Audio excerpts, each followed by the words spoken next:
Hi race fans, I'm Elliot Kamies and this is your NASCAR Cup Dates Monday review.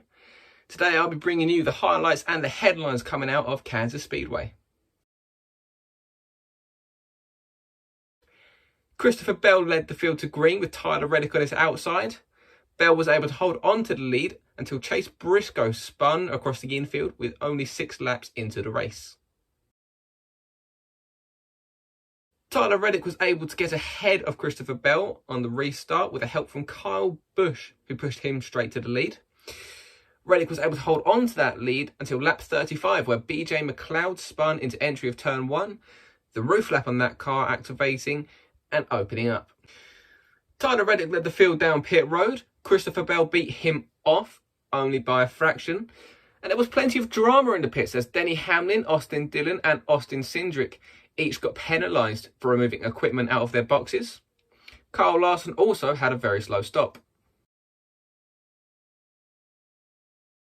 Christopher Bell led the restart and cleared Tyler Reddick for the lead in turn 1 with a push from Kyle Busch. And Daniel Suarez spun on the exit of turn 4 in lap 62 after battling Martin Truex Jr. He was another victim of a left rear tyre going down. Ricky Stenhouse Jr. led the field to green on the restart. Kyle Busch, being the first car on 4 fresh tyres, overtook him with ease in turn 4, with Ross Chastain doing the same.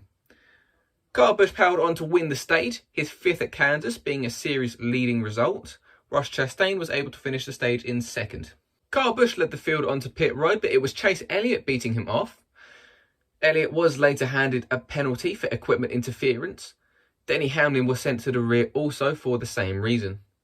And Erik Jones was held back on a pit stop due to a right rear tyre issue. The team were not able to get the lug nut off, and Jones restarted with an old right rear tyre. Ross Chastain and Martin Truex Jr. moved up into the top 2 spots for the Stage 2 restart. The pair battled side by side. William Byron was able to make it 3 wide for the lead in turns 3. Kyle Larson had made a massive rebound after a slow pit stop for damage repairs. Larson was able to break the top 10 by the time Tyler Reddick hit the wall on lap 113. William Byron was another victim of a left rear tyre issue. His tyre blew on the exit of turn 4 on lap 114, forcing him a number of laps down after having to travel the track slowly. The pit cycle began with Chris Buescher being the first to enter.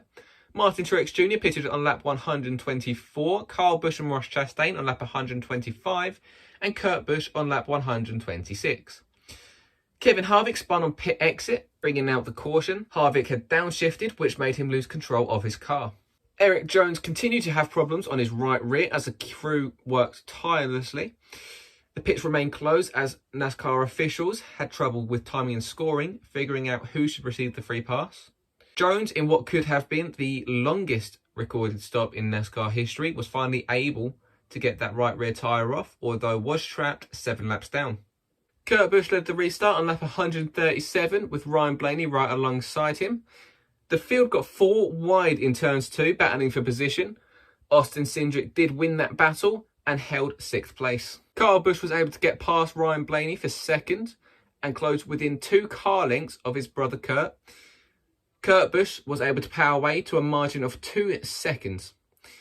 Denny Hamlin was able to move past Joey Logano for 8th as Kurt Busch took his first stage victory of the year. Martin Truex Jr. blew a tyre coming to the white. He did stay out instead of pitting and was able to stay on the lead lap. Kyle Busch's crew had a problem on pit road with the air hose for the tyre gun getting stuck under the car. Busch, trying to make up the lost time, sped on pit exit and had to start in the rear. Kurt Busch and Ryan Blaney lined up on the front row for the 2nd time. Blaney was able to make it to the inside of Kurt Busch this time, but only managed to hold position. Kyle Larson caught Blaney and passed him for 2nd place. Larson dove to the inside of Kurt Busch with 88 to go. Busch was able to hold position in that moment. Larson tried the slide job in turns 1 and 2 with 86 to go, got wicked loose, but was able to save it. Kurt Busch held 1st place and Denny Hamlin was able to move up into 2nd. Chase Elliott lost a tyre carcass with 71 laps to go. Ross Chastain was lucky to avoid. Kurt Busch led everybody off pit road. Bubba Wallace lost a wheel. Alex Bowman did hit the wheel and it went into Ross Chastain. Neither one seemed to report major damage, but Wallace was penalised and sent to the rear. Kevin Harvick and Martin Truex Jr. joined him for speeding on pit exit. Kurt Busch led the restart with 65 to go, with his ex-teammate Kyle Larson right alongside him. The pair of them battled into turn 3 with Ryan Blaney diving on into the inside. Blaney was only able to hold third place. Busch did get around Larson with 45 laps to go and began to reel in his brother. Kevin Harvick spun off exit of 4, did not hit anything, but caution did fly for suspected fluid on track. Kurt Busch led the field onto pit road, but Kyle Busch led them off. Kyle Larson moved up into second, making it the Kyle and Kyle show on the front row for the restart. Kyle Larson was able to take the lead on the restart with 32 laps to go. Kurt Busch was able to track down his brother and pass him, setting his sights on Kyle Larson. After such an intense battle between the pair all race long, Kurt Busch was finally able to get around Kyle Larson with 6 laps to go and powered on for the win. Michael McDowell spun on the final lap, avoided wall contact, and Bubba Wallace rebounded into the top 10 after that earlier penalty. That's all for this week's Monday review. Make sure you check in on Friday, where me and Dan will go over our picks for the All-Star race at Texas Motor Speedway. I've been Elliot Kamies, and thank you for watching.